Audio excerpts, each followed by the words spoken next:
So afternoon everyone, welcome to our online Buddha House Sunday afternoon Dharma talk. So I'm going to talk a little bit about what mindfulness in the madness. You can interpret madness however you like, and I'll try and interpret mindfulness according to the Dharma. So to make this time as meaningful as possible, it's really important that we, from our own side, have the right motivation for listening to the Dharma, and part of that motivation should include whatever we understand, see as true and meaningful and beneficial for ourselves and others. We should really have that thought to put whatever we understand as beneficial into practice in our daily life as much as possible. So, of course, the best motivation we can have is the bodhicitta motivation, wanting to realise the full potential of our mind to achieve the enlightened state, where our mind is free of all disturbing qualities and all the positive aspects of the mind. In fact, the true nature of the mind is only positive, so all of that is fully functioning all the time. And the reason to achieve that state is because it's only in that state that we can be of genuine, complete, lasting, perfect benefit to all sentient beings. And why should we wish all sentient beings to experience perfect benefit? Because they've been incredibly beneficial to us, life after life in beginningless samsara. We simply could not exist without them, but unfortunately all these kind beings who've been our mother and father countless times in beginningless samsara are all suffering and unfortunately, unknowingly, continuously creating the causes of suffering. So understanding that, feeling that more and more, we can generate this wish to repay their kindness, and seeing that the best way to do that is help them to be free of all causes of suffering, help them to achieve peerless everlasting happiness.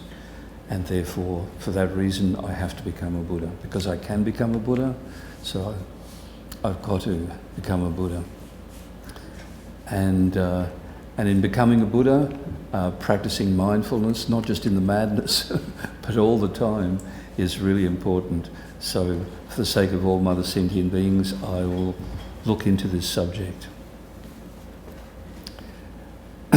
So if you'd like to join in, there's the traditional prayer of refuge and bodhicitta. This is on page 9 of the student material here at Buddha House. Some people may have a copy of this at home.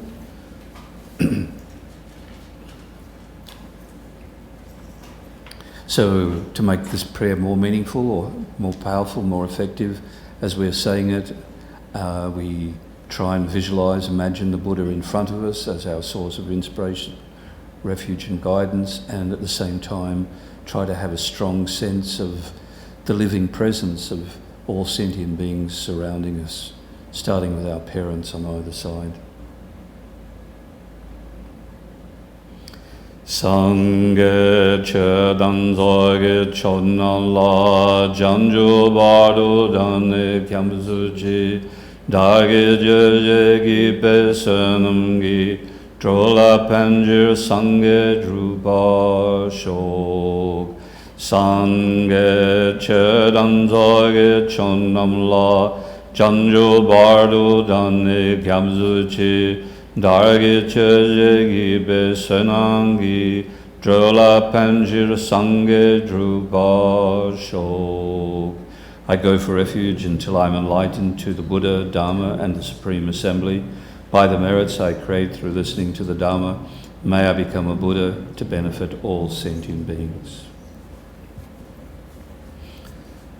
So then if you find it helpful, one can imagine the Buddha being pleased with your motivation and showing this by now coming to the crown of your head. Then when above your head you imagine that the Buddha now dissolves into blissful golden light, so that light can pour down into you, blessing your mind to understand the teachings on mindfulness, blessing your mind to be able to put them into practice, blessing the mind to be able to eventually gain the undeclining, authentic realization of being able to maintain continuous mindfulness.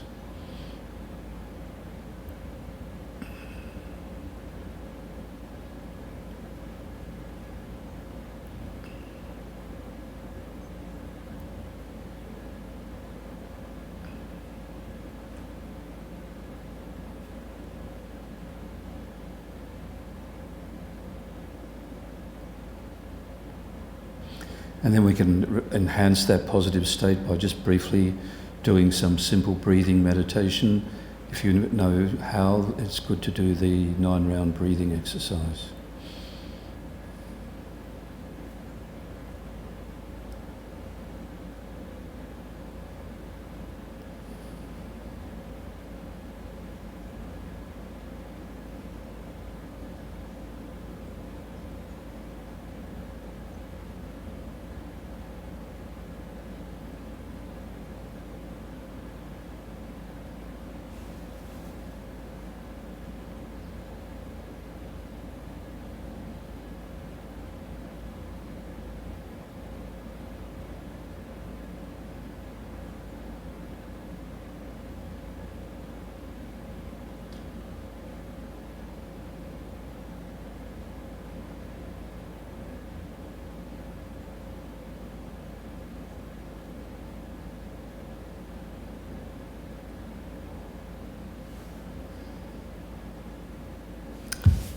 Thank you.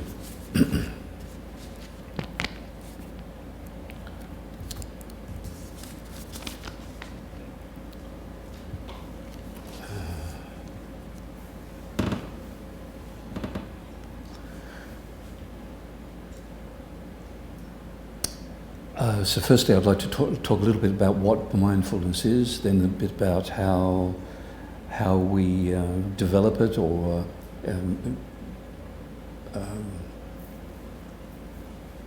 develop it, establish it and develop it, and then also particularly what we should be particularly mindful of in the madness, or even at other times as well.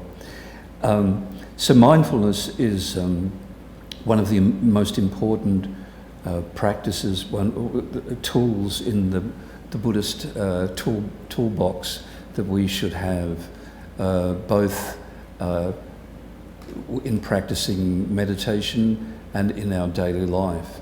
And since within 24 hours of any day, we don't spend too much time meditating, and most of it is doing other things, then practicing mindfulness out of meditation is really vital. It's the most important thing to protect our mind.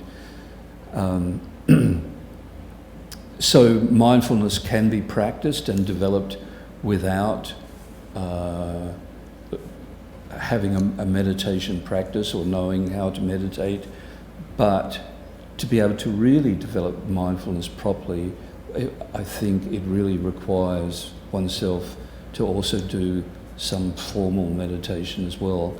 And in fact, the more we spend time, quality time, not necessarily length of time, but quality time in formal meditation, the more we will be able to be mindful in our daily life. And being mindful in our daily life is so important because that's most of our time. So I'd like to make a few quotes throughout the talk so that at least my quotations are holy Dharma rather than just my dopey babble. So at least you get some positive imprints in the mind. So the great Indian master, Bodhisattva Shantideva, says in the Guide to the Bodhisattva Way of Life, which is one of the most wonderful Dharma books ever put together, manifesting from the mind of a holy being, he says, "The person whose mind is distracted dwells between the fangs of disturbing conceptions. Calm abiding is achieved through the genuine joy of those unattached to worldly life." And to achieve calm abiding, it is really vital practice mindfulness.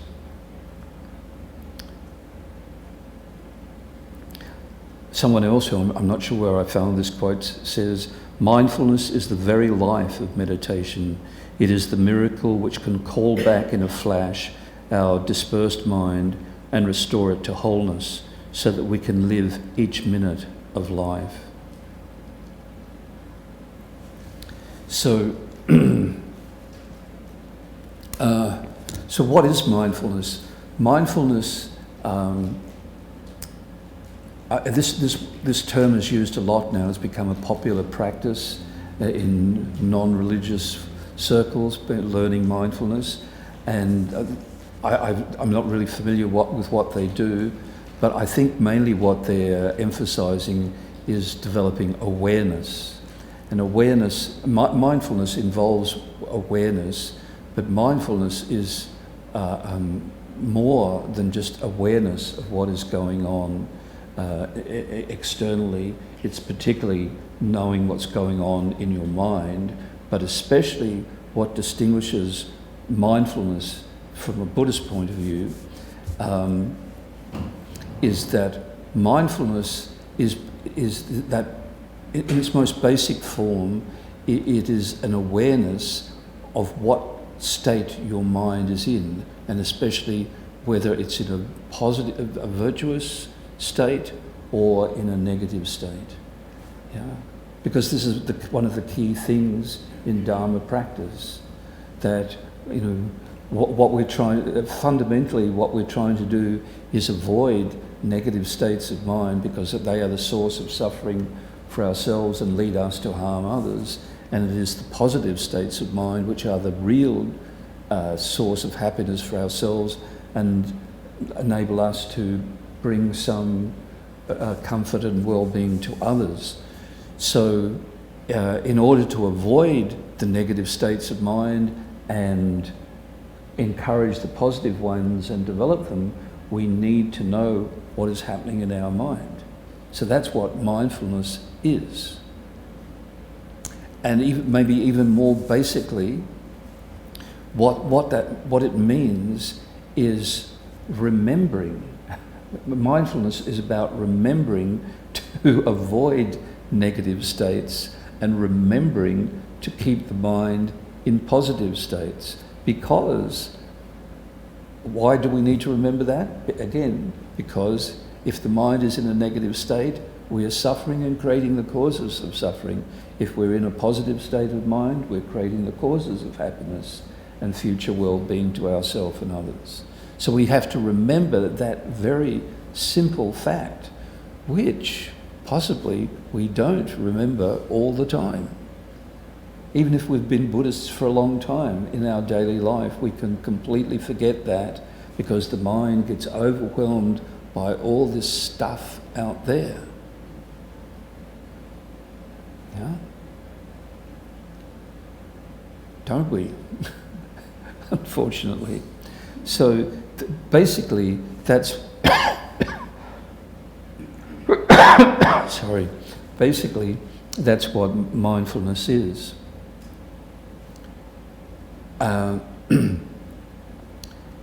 So in meditation, particularly, what mindfulness is on. Generally, you need to be aware whether the mind's in a positive or negative state of mind while you're meditating. But more specifically, the way mindfulness works in meditation is that in meditating, we have chosen an object or a subject to focus the mind on, right? It can be something very simple like the breath or visualizing the Buddha, or it may be the subject of an analytical meditation where the object of meditation is thinking about a particular subject, such as impermanence or compassion or wisdom or something like that. So in that case, mindfulness is that state of awareness that is aware whether the mind is staying with the subject or not, right? So we really need that in meditation.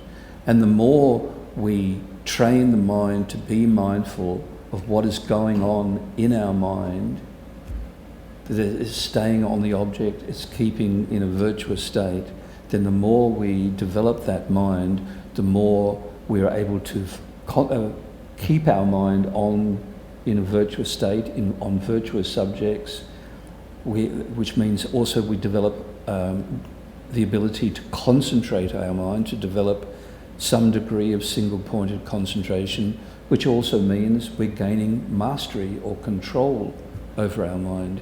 And the more we gain control over our mind, the more we can make it do what we want it to do, rather than what it's habituated to do.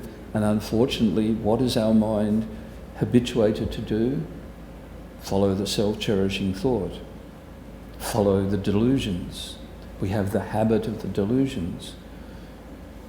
As I've mentioned many times here over the years, the Tibetan term, which is translated as meditation, which is gom, it means to become familiar, to habituate the mind, meaning to habituate the mind with what is meaningful and virtuous, which also implies breaking down the habit of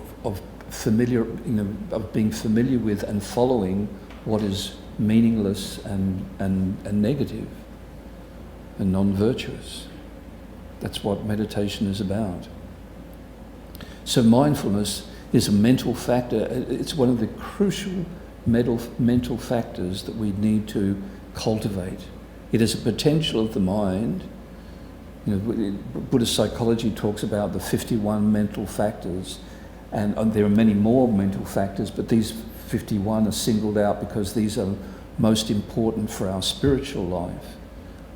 Being able to identify the negative mental factors and the positive mental factors and other subsidiary supportive factors that are vital to our spiritual life, our Dharma practice, and mindfulness is the key one,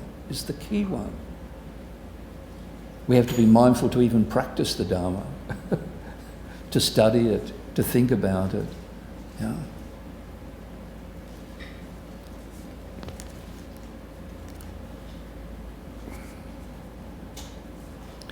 So one of the great Kadampa masters of Tibet, Togme Sangpo, who wrote the 8 verses of mind training, which some people may be familiar with, his definition of mindfulness is simply being aware of all that one has accepted to relinquish, meaning all the negative things. That's what we've decided as a Dharma practitioner. We're going to relinquish those, we're going to give them up. So being aware of all that one has accepted to relinquish and cultivate. So being aware of what we're going to give up and being aware of what we're going to cultivate. And Lama Zopa Rinpoche makes the point that mindfulness, where you're aware of, you're doing that for a little time and then you forget it and then you remember it, then you forget it, then you remember, that's not mindfulness. Well, it's maybe a feeble attempt at mindfulness, but real, genuine mindfulness is that continuous awareness of what to cultivate, what to give up, what is positive, what is negative. Is my mind doing the right thing or the wrong thing? Yeah, that's what it's all about. That's what mindfulness is, and we need to be able to maintain that as much as possible, especially in meditation, and train the mind to do that in meditation. But the point, what I was trying to make earlier, is that the more we do that in meditation, there will be a natural overflow into our daily life that we will tend to be more mindful, and also it will be easier to be mindful if we've worked on it in formal meditation time. Yeah. And of course, it works the other way as well, that the more we practice mindfulness in our daily life and get, develop some skill in that, then when we sit down to formally meditate, it will be easier to develop that really intense, precise mindfulness in meditation. And so these two things go together. And vice versa, unfortunately. The less mindful we are in daily life, the harder it is to be mindful in meditation, and the less mindfulness we have in meditation when we go back to the usual daily activities, no mindfulness. So it's really incredibly important. Lama Zopa Rinpoche gives an even simpler definition of mindfulness, which is, Rinpoche says, it means recognizing, anger is arising, or desire is arising. Yeah. Or, patience is arising, or loving kindness is arising. So it's being able to recognize those things, that they are actually active within my mind right now. So then what goes with the mental factor of mindfulness? So maybe just quickly, the Tibetan term for mindfulness, it's sometimes helpful to know these things because unfortunately as the Dharma is coming to the West, and certainly in the English language, many different translators use different terms, English terms for the one Dharma term. So the Tibetan term for mindfulness is Drenpa, which is spelled D-R-E-N, then a little dot, P-A, Drenpa, and the Sanskrit is something like Smrti, S-M-R-T-I, Smrti. Smrti.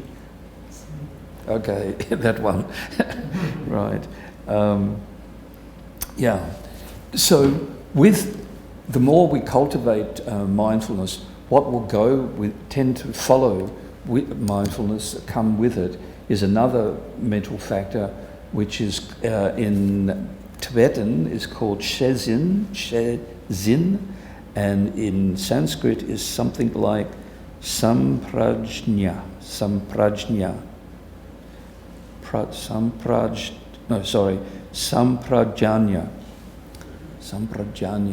which is translated as alertness or introspection, which I think alertness is better than introspection, because this is the mental factor that on the basis of knowing what's happening to the mind, especially if the mindfulness detects that the mind is going into a negative state, thinking being controlled by one of the negative mental factors, then alertness comes along and sort of helps to rectify the situation, especially if it knows how. That's why we need to learn the antidotes to, or methods to oppose our disturbing thoughts, and also how to cultivate the positive ones, and alertness sort of moves the mind to use those. So in some ways, mindfulness and alertness are separate mental factors. They have separate mental functions, but at another level, when these two things are, working really well, they in a sense become indistinguishable, because the more alertness you have, the more mindful you will be, and the more mindful you will be, the more you will have this alertness, so that they tend to merge as at some point as one function in a sense.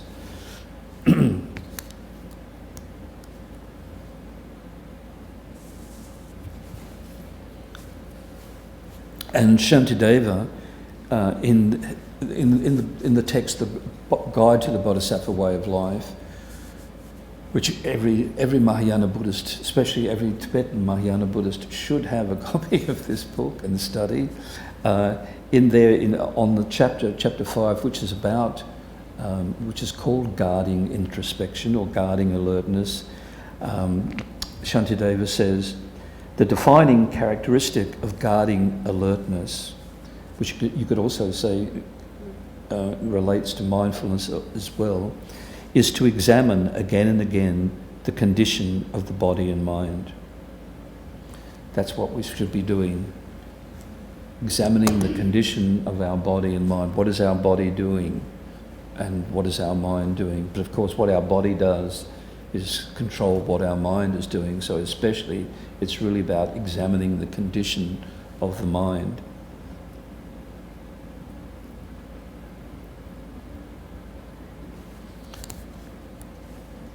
So Lama Zopa Rinpoche says that, gives us the definition or explanation of what alertness is that on the basis of, Rinpoche says that mindfulness is recognizing, oh, this is anger or this is desire arising.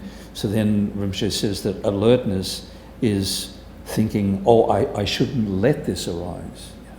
If mindfulness recognizes this is desire or this is anger, then alertness comes along and thinks, oh, I shouldn't let this be happening, and therefore I'll do something about it. So it's remembering to protect the mind from the unsubdued thoughts and making arrangements to do this from the very beginning. Yeah.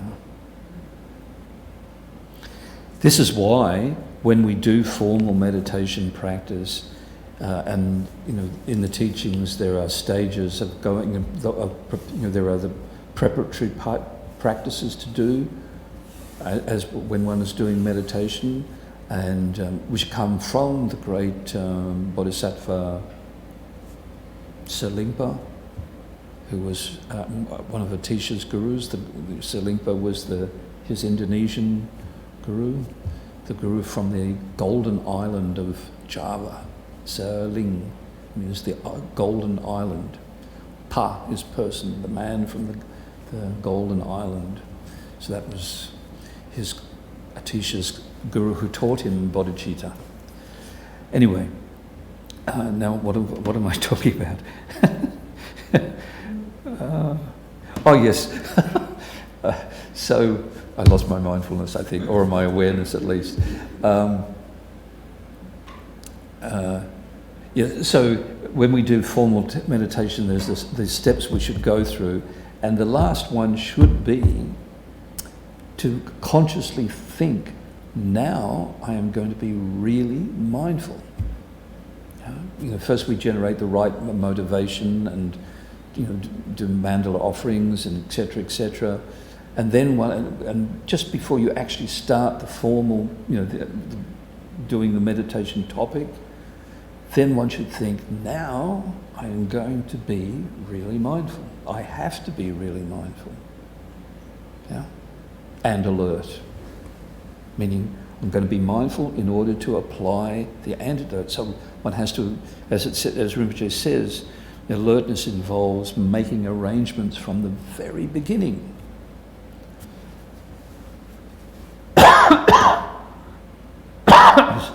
Sorry. I think I'm free. I hope. Yeah. So just as it's really good to important to start a meditation session, or with that mindfulness, that determination to be mindful. Also at the beginning of the day, it's the same. Make that conscious determination. Now I am really going to put effort into being mindful today, to keep checking my mind as much as possible. Because it's there are some people who check their mobile phone all the time, 50 times a day, hoping for some happiness will appear on their on their phone, some good news or maybe some bad news I need to know, yeah. And there are people who I lived in Taiwan in the late 80s when it was just at the end of the hysterical super economic development of Taiwan, and where everyone and their dog were buying shares. And everyone, you could walk along the streets and you could hear the people's radios were listening to the stock reports. Not everybody, but practically everyone. checking the stock, going up and down all the time. And of course people do that regularly here too, or checking if they're making any money, losing money all the time. Even more important than all of those things, whether your shares have gone up or down, is to check whether your mind has gone up or down or gone in a virtuous or negative state. That is far more beneficial, really. I'm not trying to be cute. That is really vital. This is what we have to understand. Yeah? The self-cherishing thought tells us all this other stuff is so important, But really, from a wisdom point of view, the most important thing is what is happening to our mind.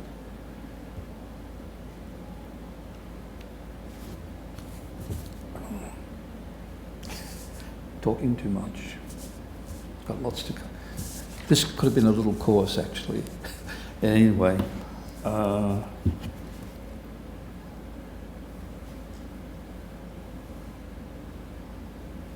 So mindfulness and alertness are like spies to detect, like in meditation, the two main kinds of obstacles, which are sinking and scattering. And when detected, especially alertness helps to, apply the antidotes. But the more we train to do that in meditation, then the more we can do that in daily life. So that our speech, we're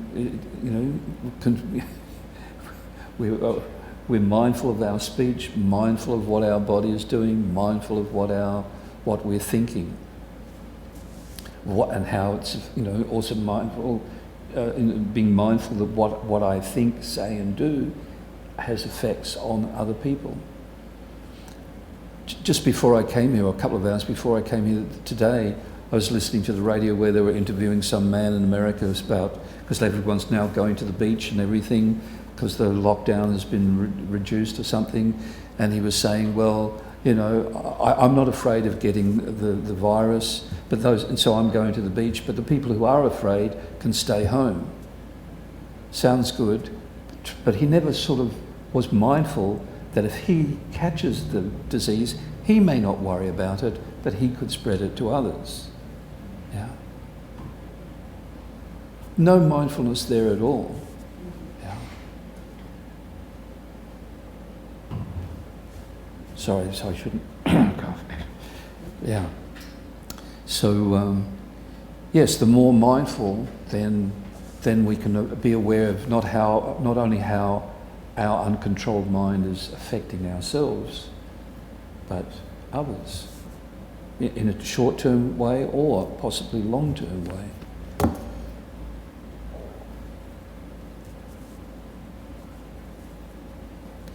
And Shantideva says, when mindfulness is set with the purpose of guarding the doorway of the mind, then alertness will come about. It just happens to some extent.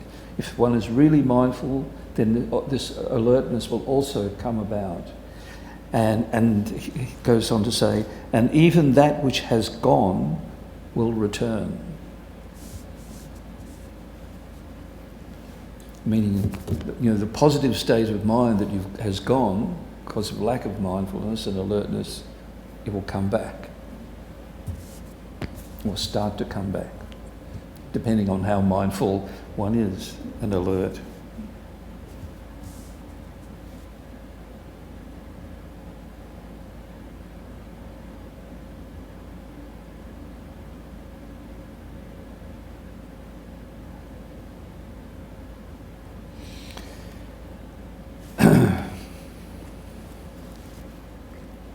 So I think that's a little bit about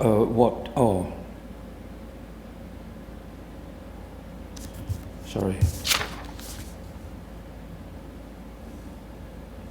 Yeah, okay, so mindfulness has, in addition to what I've been saying, Lama Zopa Rinpoche makes the point that mindfulness has three qualities, or three aspects. The object of mindfulness is something you have seen or aware of before.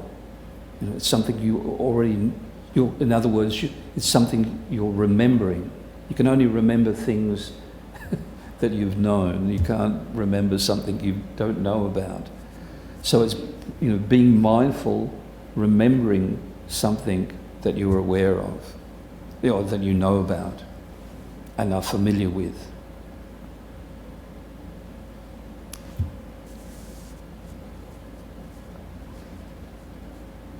So as a Dharma practitioner, hopefully we know something about the Dharma. So what we need to be, in general, mindful of is the Dharma and how we can apply it in every situation in our life. Right? That's why we need mindfulness. We may study the Dharma and know how to practice patience and loving kindness, and wisdom is that's the lack of inherent of existence, and that means blah blah blah, and that means blah blah blah. But do we remember it when it's appropriate? Do we remember to be patient when we get angry? Or do we remember we've maybe studied impermanence and we know what impermanence is and everything is impermanent, but do we remember this? Especially when there's something really nice there, tantalizing, or some really annoying person or irritating. Do we remember everything is impermanent? No. But we can be. We can be. Remember, this is why at the beginning of teachings we have to avoid the three faults of a pot, of a vessel. And the last one is, being the leaky vessel. The stuff went in, we heard it, or we read it, or we discussed it. But after we discussed it, read it, or heard it, it just fizzles out. Yeah.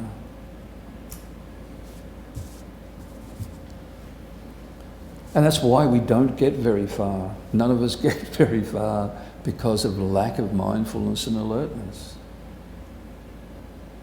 And the thing is, it requires effort. It doesn't just happen. Like I've said, many people sort of associate meditation with just relaxing. Oh, that was very relaxing. That means it was good. But real meditation means working with the mad mind, or with the mind which is slightly mad. The uncontrolled elephant mind. I don't mean to say everyone's mad. Anyway, the mad mind of the elephant. Mad elephant mind. Yeah, mad mind of the elephant. Yeah. So,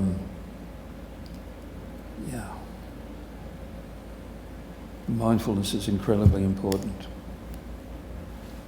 So that's the first aspect of mindfulness. It's the object of mindfulness is something that you know about, you're aware of, and familiar with. And the second aspect or quality of genuine mindfulness is that it is a mental factor that is strongly holding the object, staying with the object. And Lama Zopa Rinpoche makes the point, happily doing that. Not, unhappily doing it. Oh, I've got to do this. No, one is happily. Why would one be happily doing this? Because one understands how important it is, how vital this is to my happiness and eventually the happiness of others. My happiness now and in the future. If I can keep my mind in this positive state, if I can hold my mind on this subject, just think how incredible it would be if we could be mindful of impermanence all the time. How really incredibly helpful that would be. Yeah. That we were able to hold that thought. It was there. It was like an integral aspect of everything we experienced was how it's all impermanent. Or if we could be mindful, hold strongly that awareness that sentient beings are suffering. They are, everyone, the rich, the beautiful, the powerful, Mr. Trump, everyone is suffering. But we can't do it now because we haven't trained. But we can.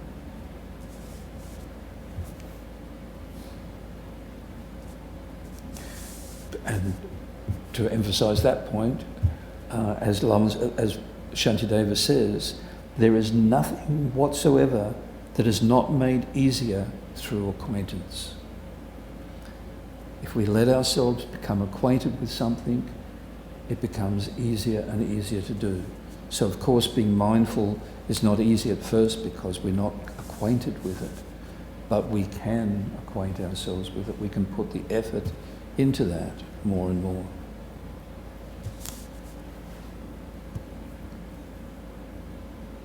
And the third quality of mindfulness is not moving away from the object so that only this object appears. So, in this case, Lama Zopa Rinpoche is particularly talking about mindfulness in meditation. But the more we can do that in meditation, the more we can approximate that kind of mindfulness in our daily life.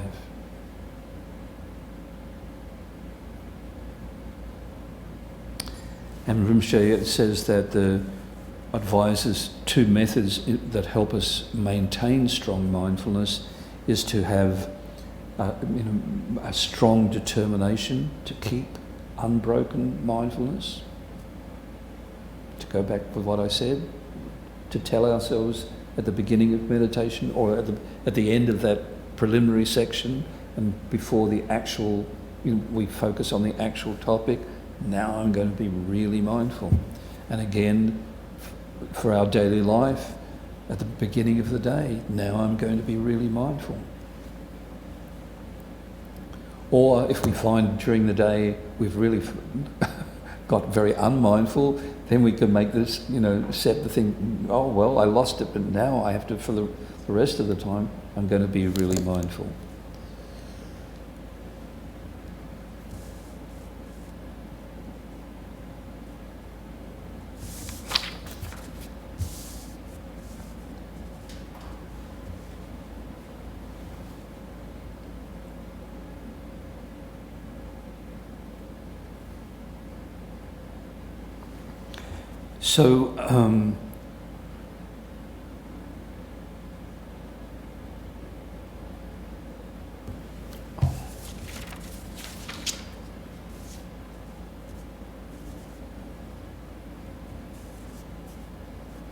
So, of course, to practice mindfulness properly, which is that having that awareness of whether the mind and is in a virtuous or non-virtuous state, we have to know what virtuous minds and the non-virtuous minds are. We have to be really... so that's why we need to study the Dharma, about what are the virtuous states of mind, the non-virtuous states of mind. And so it's good to develop an intellectual understanding of those. But then we shouldn't leave it at that. We need to use that intellectual understanding of what are the positive and virtuous and negative states of mind and why they are, not just, this religion says this is good and this religion says this is bad, but we have to understand and believe from our own side that there are states of mind which are positive. In other words, they lead to genuine happiness and well-being for ourselves and others, and there are other states of mind that are just naturally harmful to ourselves and others. So we need to, the more we understand that, believe it, then that will enable us to be mindful. If we don't understand or certainly believe that, we're not going to, it's very difficult to be mindful. But then on top of that, we have to be able to recognize these states within ourselves. Not just intellectually know, oh, this is, anger is like this, and desire is like this, and self-cherishing is like this, and blah, blah, blah. We may be able to pass an exam with 100% score, but we're unable to recognise these within ourselves. I'm very good at recognising them in other people, but not within ourselves. But the thing is to not to recognise them in others, but in ourselves. And that's what mindfulness is about: being able to recognise what state of mind am I actually in?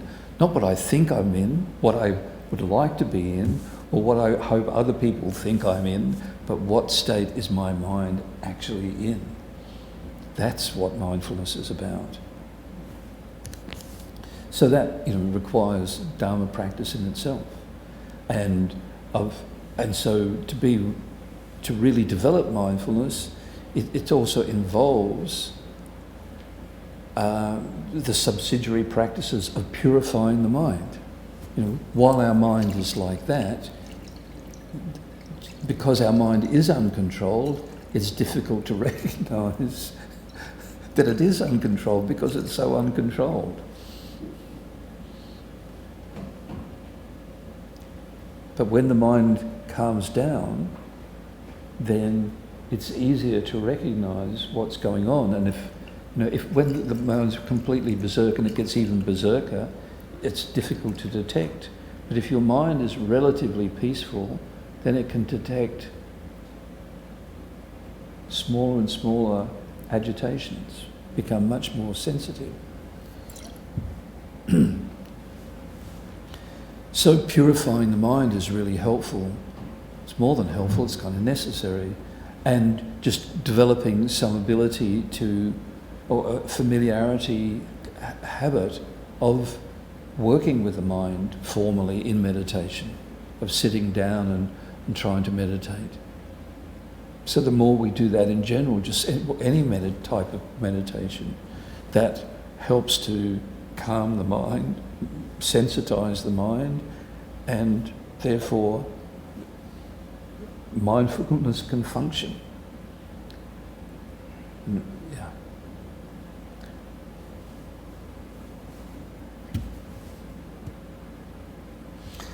And also what is really vital, lots of vital things, all aspects of Dharma are vital in helping us to develop mindfulness and increase it, strengthen it, is knowing the law of cause and effect and belief in the law of cause and effect. Because the more we really understand and believe the consequences of our negative states of mind, of following our the negative states of mind taking over and influencing our speech and physical behaviour and so on, then the more we understand the negative consequences to ourselves and others from that, and the positive consequences of having these strong virtuous minds, the more we really understand that, not just understand it but believe it, the more we believe that, then that for sure that will help us to be mindful.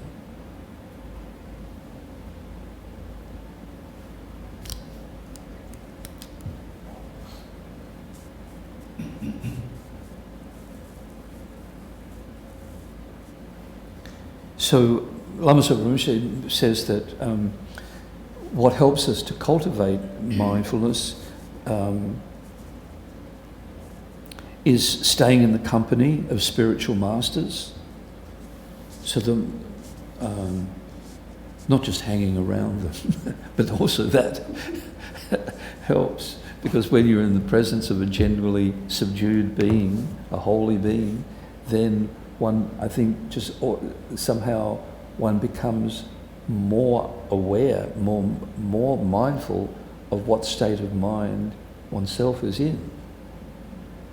When you're with people, or even just when one comes to a Dharma centre, that should, just being at a Dharma centre helps us to be aware of what state our mind is in. Because when we're just out in the ordinary world with lots of other people with uncontrolled thoughts and behaviour, then it's very easy to think, oh, I'm fine, I'm okay.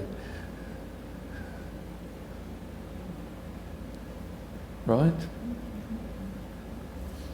And if people see nothing wrong with getting really angry and berserk and, then if it feels okay oneself to be like that. One or doesn't even notice it.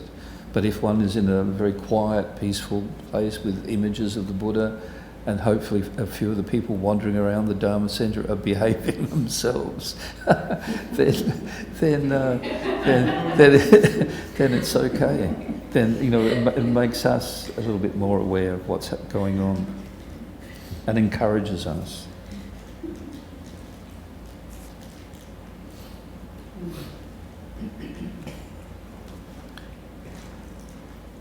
So another factor, which is what I've already been indicating, is sort of knowing the instructions that one has received from our teachers.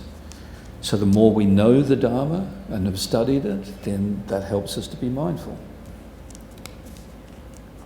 And another really vital thing is on the basis of knowing and believing in the law of cause and effect, then having that, dare I say it, that wise fear or that wise dread, or what Lama Zopa Rinpoche calls wise fear, of creating negative karma. And that will make us mindful. Help, or not, it won't make it, it will encourage us to be mindful. I don't want that suffering, so that suffering has a cause. That cause is generated by my mind. Therefore, I have to detect when the mind is going that way. That all follows. The more we believe that, in the law of cause and effect.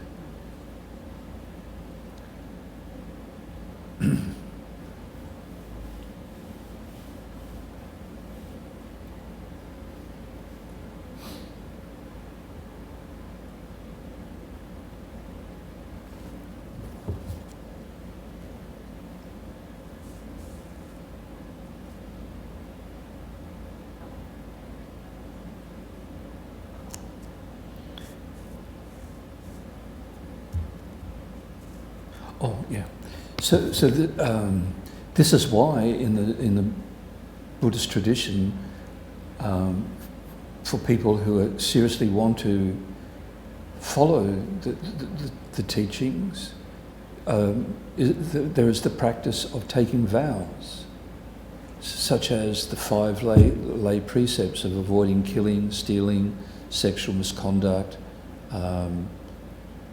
lying, and intoxicants, avoiding intoxicants. Because by taking the vow on the basis of having a strong faith in the law of cause and effect, then that helps us to be more mindful, because we need to keep the vow. And we want to keep the vow because we see the benefit, and also breaking the vow is even heavier negative karma. So because of if we have a strong belief in the law of cause and effect, and we've taken any of these vows, then that will be a support for being mindful.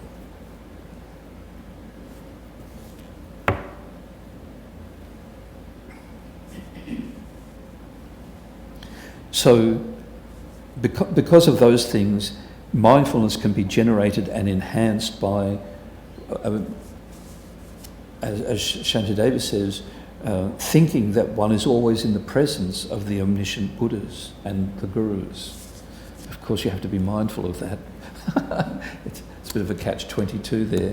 But if one can practice remembering that, the Buddhas are omniscient. They know what's going on in my mind all the time. The Gurus know what's going on in my mind. So that if we can remember that can lead to, if we can have that basic mindfulness, it can be help encouraging to be mindful of everything. Yeah. Also, another thing is to recall our precious human rebirth, that we have this unbelievably rare opportunity to practice the Dharma. You know, this is the starting point. You know, getting a good rebirth, liberation, and enlightenment all depends on what I do with this life. Lama Rinpoche once said something along the lines that, you know, if we waste this life, we throw away the chances of all future happiness. So, if we really get that realization, if we really get the realization that I have a precious, not just that I'm a human being, but I am a human being with a basically healthy body and mind. I have met the Dharma in the sense that I have faith in it. I've got faith in the Dharma. I have the freedom and encouraging factors to practice it. Right?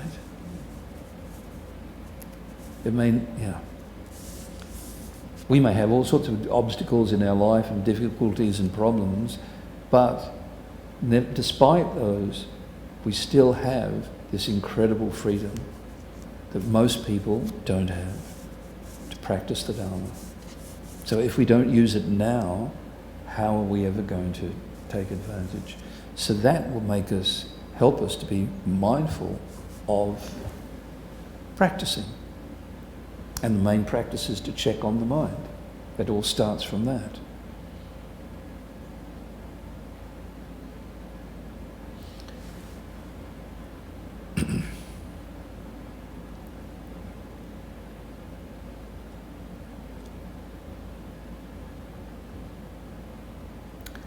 And then, guess what? What is really helpful is impermanence. This is one of the most important things to know in the Dharma, impermanence, and to be mindful of it, that everything is impermanent. And that I'm going to die, and I could die at any moment, right? Any moment. Especially these days, especially when I'm coughing all over you. Sorry, I shouldn't say that. We just don't know. So we really need to be mindful. We really need to take care of our mind. Not wasting all our time, this precious human rebirth, on all this stuff that seems so glamorous and interesting or problematic when it's all impermanent and it can fizzle away in a second.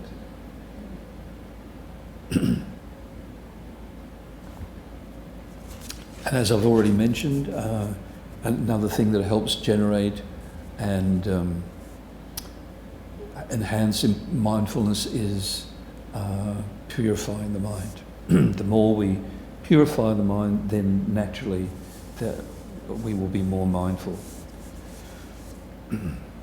We will have less obstacles in our mind to be mindful.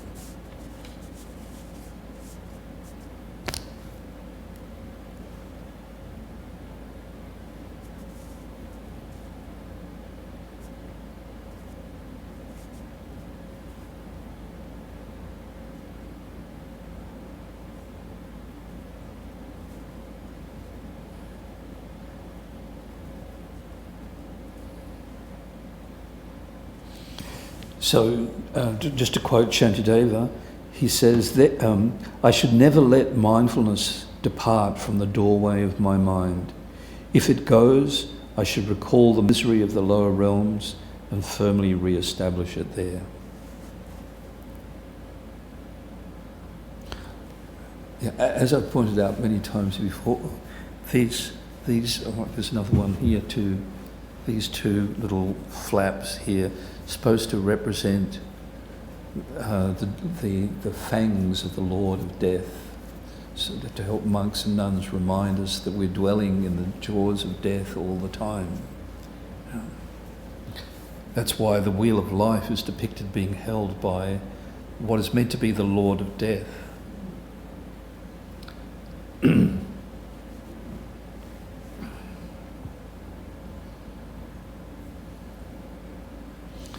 And when we die, we could go down, if we haven't been mindful, very easy to take a very bad rebirth.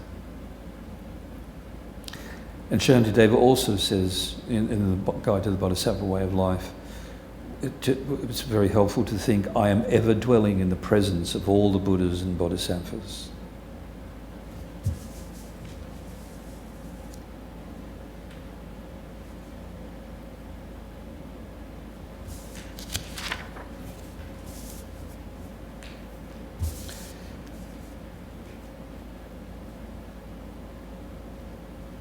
And then just generally, one way to be mindful is, or help us to be mindful, is to use this precious human rebirth as much as possible to think about the Dharma, to put as much Dharma in our mind as possible.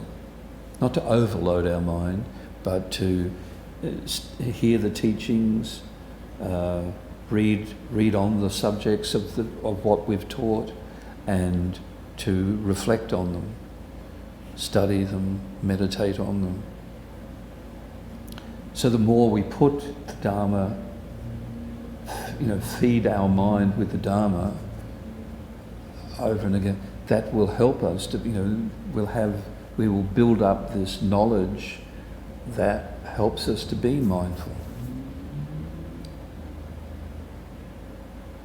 But if, for example, we come to a Dharma centre, hear a Dharma talk, and then go away and don't think about it for the rest of the week, read about it for the rest of the week, meditate on it for the rest of the week. I mean, it's good. It's better than not coming and not hearing the Dharma, but it's not going to have much effect.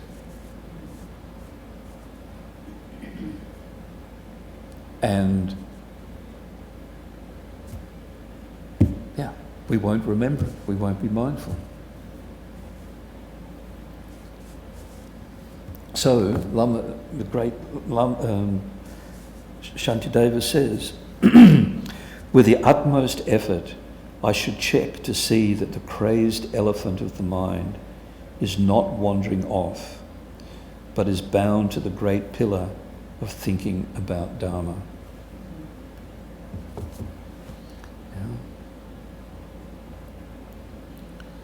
So if you put a rope around a giant elephant, well, all elephants are giant,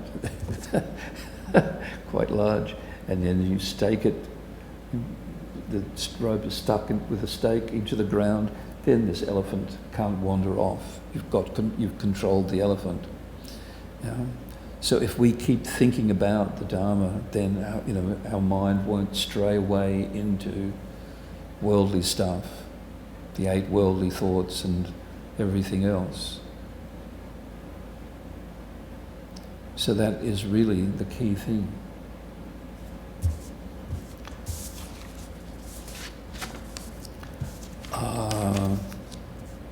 So just very quickly, I was hoping to talk more about this, but what should we, so that's a bit about what mindfulness is and how we can develop it, but then specifically, what should we be mindful of, especially in the madness. So,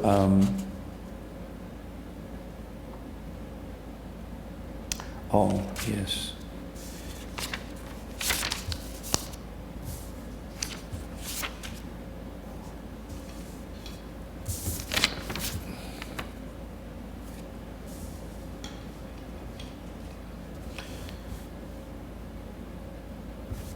So, I mean, of course, in daily life, the main thing that we need to be mindful of is just generally checking, is my mind in a positive or negative state? Just that kind of mindfulness is really fundamental.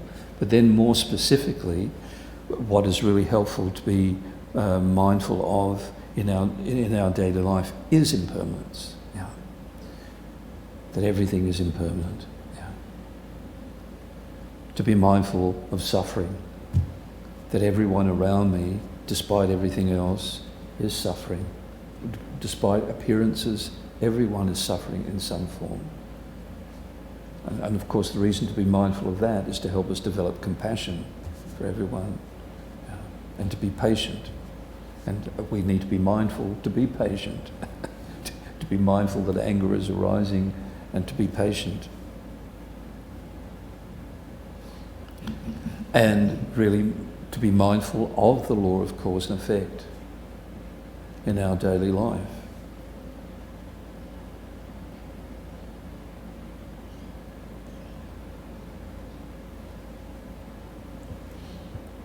And also, of course, all these depend on whether we've really studied the teachings, but what is it really also helpful to be very mindful of in our daily life is, because everyone experiences suffering and problems and difficulties, is to be mindful of the Lojong teachings, that all suffering and problems and difficulties can be transformed into the path to enlightenment. And the basic way of doing that is by not focusing on the negative aspect of the problem, which doesn't mean not denying it, but not focusing on that, because the more we focus on something, the more it affects us. If we focus on something really positive, it will have a stronger positive effect on us. If we focus on something negative, it will have a more negative effect on us. So mind training is really about not focusing on the negative, but finding some positive aspect to the problem, to the difficulty. Not pretending there is a positive aspect, but finding an actual beneficial aspect. And by focusing on that, that reduces the problematic suffering aspect, because it all depends on our mind. One way of thinking brings every kind of happiness. One way of thinking brings every kind of suffering. That's also very good to be mindful of. Actually, to keep it simple, all of the Dharma is necessary. Every aspect of the Dharma is worthwhile being mindful of. But I suppose that there are a few key things of impermanence and suffering and being patient. And just generally, and in terms of being mindful in the madness, I think remembering the Four Noble Truths is incredibly helpful, especially the first one, that the first Noble Truth is that our ordinary existence, samsaric existence, is mad. It is suffering. It is crazy. It is frustrating and imperfect. And with every good aspect of cyclic existence, somehow behind it there is something not so good.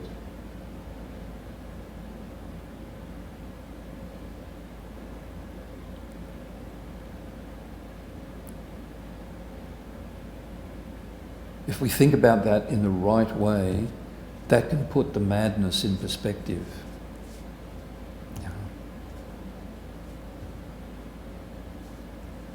Because often what makes confusing and difficult and problematic situations worse, how we make that worse is because our self-cherishing expects things to go my way all the time.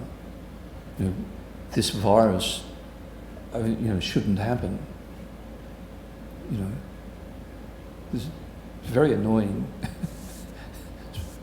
Wrecking my life. I want to do this, that and the other. This shouldn't be like this. So the more we think that the world should be like this, because this is what I want, of course when it's not like that, there will always be problems.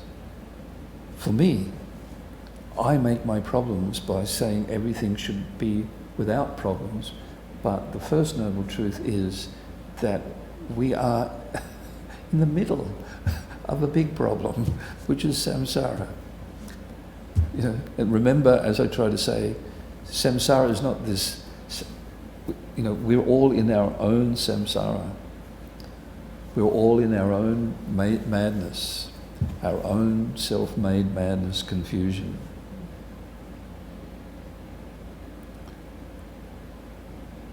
That's what we need to be mindful of.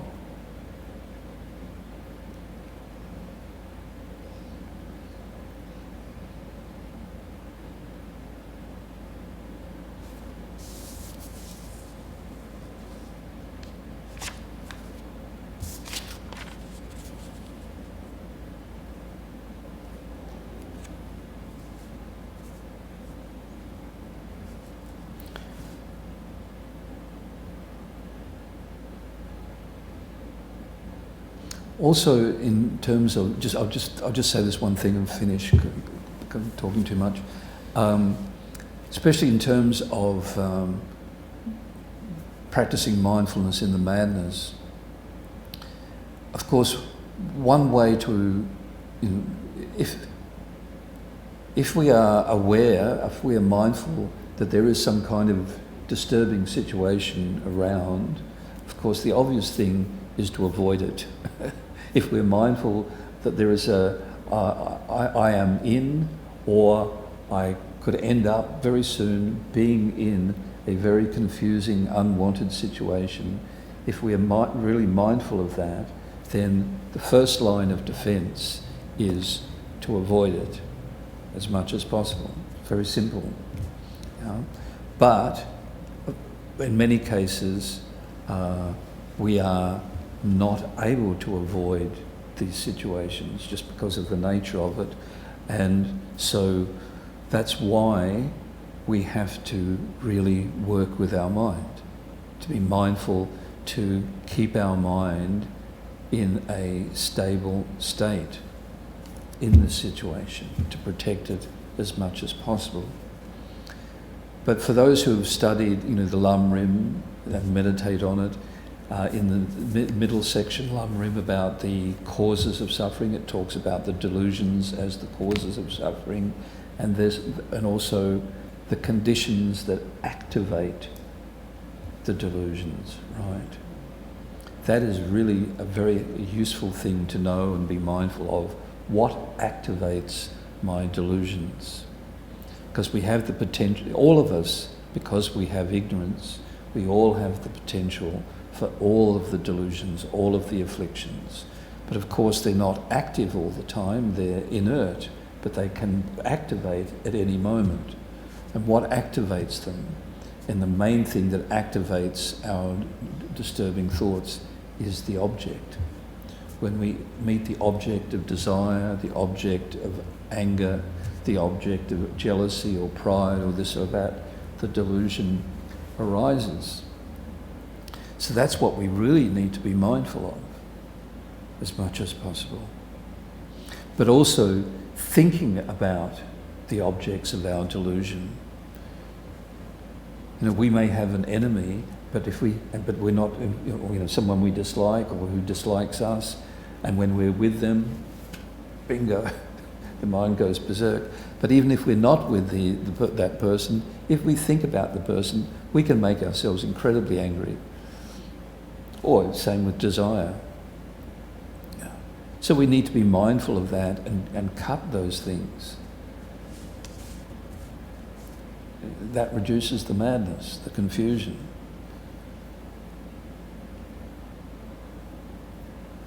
And of course, just associating with confused people who don't really appreciate spiritual values and so on, or live a life contrary to them. If we mix with such people, then there will be a little bit of madness in some form. So we need to be mindful of that. That's why coming to Dharma centres is so helpful, having Dharma friends, is so important. These are things to be really mindful of.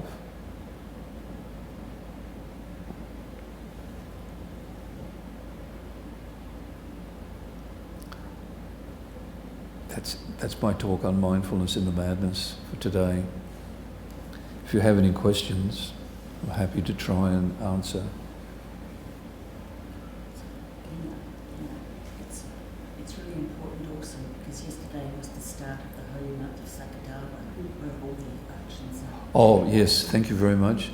Yes, so yesterday was the beginning of the holy month of Sakadawa, where it says that according to the teachings, the tradition of one's actions, positive and negative, multiply something like 100 million times. So it's really important to be mindful of that and therefore encourage, with alertness, to use this time to engage in more and more virtuous actions and be really careful, mindful to avoid negative actions of body, speech and mind throughout the whole month, but especially on the main day of the month of Sakadawa, which is the day when the Buddha manifested taking birth, achieving enlightenment and the state of parinirvana. So that is on June the 5th. So that day is called Sakadawa as well, but Sakadawa actually means, Dawa is the Tibetan word for month. Saka is Sakya, the month of Shakyamuni Buddha. And then there's the Sakadawa day of enlightenment. But the whole month is very special month. Any questions? Any online? Our online, do we have, No questions. No questions online. You online people are extremely silent lot. I can't hear you at all in any way. All right then. I hope I've said something that was intelligent and helpful and useful. And so if you think so, please be mindful of it. Please be mindful of it, and with alertness, put it into practice. Okay, thank you. So we can dedicate the merit of this time. Which is page 9. Through the merits of these virtuous actions, may I quickly attain the state of a Guru Buddha and lead all living beings without exception into that enlightened state. May the precious Bodhi mind, not yet born, arise and grow. May that born have no decline, but increase forevermore. May the precious right view, not yet born, arise and grow. May that born have no decline, but increase forevermore. And then the long life prayers. The wish granting, wish fulfilling jewel, source of every single benefit and happiness in this world, to the incomparably kind Tenzin Gyatso, I beseech, may all your holy wishes be spontaneously fulfilled.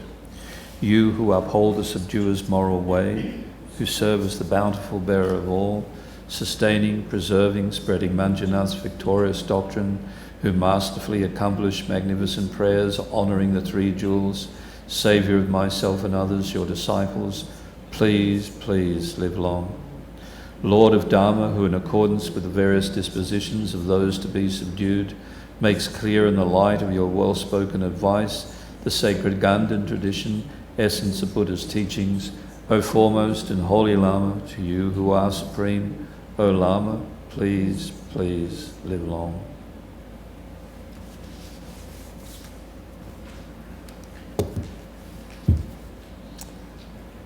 Okay, thanks everyone. Take care in the madness.